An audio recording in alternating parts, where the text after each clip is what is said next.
Richard Branson was told by his headmaster that he'd either end up in prison or become a millionaire. Nobody expected both predictions to come true, starting with prison. Branson couldn't read until he was 8. Dyslexia made every subject in school a losing battle. IQ tests, spelling tests, math, all failed. He dropped out at 16, walking away with that one sentence ringing in his ears and no backup plan. At 16, broke and barely able to spell, he launched a magazine called Student, funded by nothing but nerve and a payphone in his boarding school hallway. He cold called major companies for ad space, pretending to run a real publishing office. It worked. Advertisers paid. Copies sold. For the first time in his life, he had money and a taste for building things nobody thought he could build. Then greed and inexperience nearly destroyed everything. To fund a mail-order record business, 20-year-old Branson exploited a tax loophole, declaring records for export, then quietly selling them in the UK and pocketing the difference. Customs caught him. He spent a night in a jail cell. His own mother had to mortgage her house to keep him out of prison.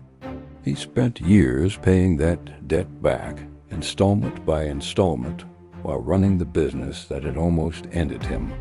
He didn't quit. He built Virgin Records out of that same mail order shop, signing acts nobody else would touch, including the Sex Pistols, dropped by 2 record labels in a single year for being too controversial. By 1980, Virgin was worth millions. Branson had gone from a jail cell to running one of the fastest-growing record labels in Britain. Then he did something that should have bankrupted him twice. He launched an airline. Virgin Atlantic went up against British Airways with one leased plane and a business plan scribbled on a napkin. His own board voted against it. Analysts called it suicide. British Airways ran a dirty tricks campaign to sabotage him, hacking his systems, spreading lies to steal his passengers. Branson sued to survive and won the largest libel payout in British legal history at the time, then used the settlement to pay his staff a Christmas bonus.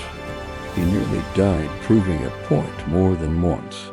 In 1987, his hot air balloon became the first to cross the Atlantic, then nearly killed him, crash landing him in the Irish Sea. In 1998, crossing the Pacific, a jet stream tore his balloon apart, and it plunged into the ocean off Hawaii. He's also survived a kiteboarding crash that knocked him unconscious, and a cycling accident that cracked his cheekbone. He kept going anyway, every time. Today, Richard Branson controls over 400 companies under the Virgin name, airlines, space travel, telecom, health, worth more than $3 billion. The kid who couldn't spell dyslexia, arrested at 20 with nothing but a debt to his mother, built an empire out of a single mail-order record shop. From a jail cell and his mother's mortgaged house to a private island and a company flying tourists into space. Branson didn't wait for permission, and neither should you. Hit subscribe to fuel your own journey. Leave a like if you're ready to fly.